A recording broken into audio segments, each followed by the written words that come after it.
You ask Tiger to solve.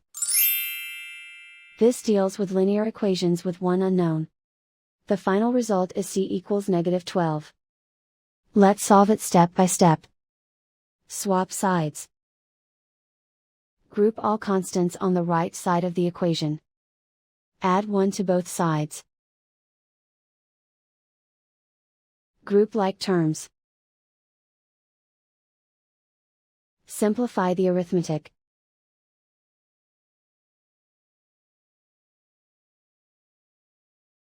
Convert the c into a positive number. Multiply both sides by -1. Remove the ones. Simplify the arithmetic. And so the final result is c equals -12.